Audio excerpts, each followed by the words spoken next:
A self-generating patch is something that can be done on a modular synthesizer or some kind of software that emulates a modular synthesizer, and it involves taking different control signals in the system and patching them together so that they trigger each other or influence each other or alter the course of what each other is doing, and then you can tap the control signal network that you've created at various points and send these signals around to your various sound sources, or you can even switch them between different sound sources and then mix the output together and see what you get. So in a sense, it's like a collaboration between man and machine.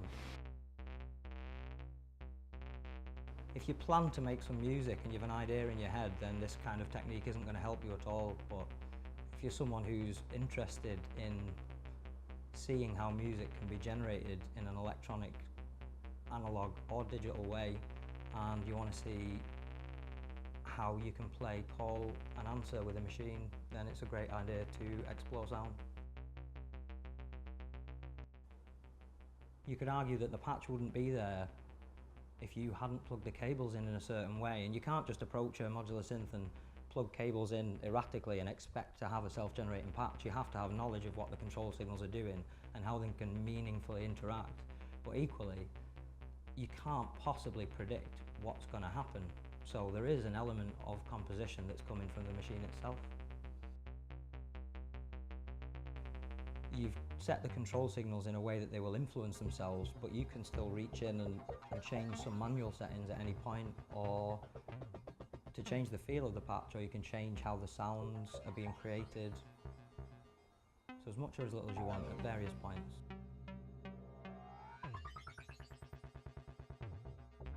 I leave it running for up to an hour quietly in the background just to see what happens, and it falls into, it's chaotic rather than random, if that makes sense to you, whereas random will be completely unpredictable and meaningless. No patterns will occur. A chaotic situation is one where you can't predict what will happen, but there will be noticeable patterns and recurrences that will fall into place for a while and gradually change, and then there might be a more sudden change, and then things won't be the same again.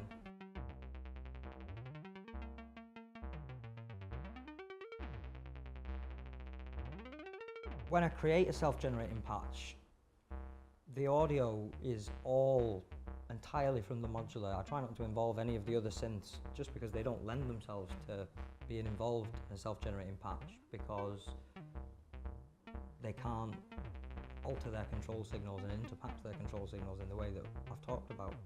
So really I'm just using Ableton as a kind of tape recorder, and I just press record on a number of channels which are all running from the modular and see what happens.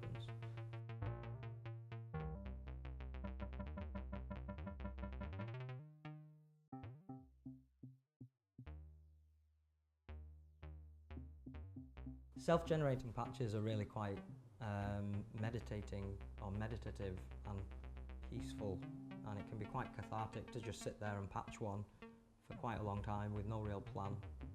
And it's, I suppose it in a way falls into a different category of music making. You don't necessarily have an aim, you're not looking to come out with a finished product.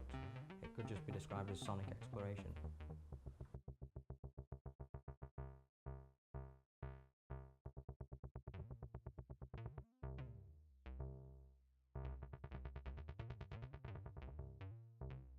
If I were to run a self-generating patch for years and years, my girlfriend would probably leave me because of the electricity bill, but I would be very interested to see what would come out of it sonically. And I think I would return to it upon its completion and pick various snippets from years apart and release an album from those snippets.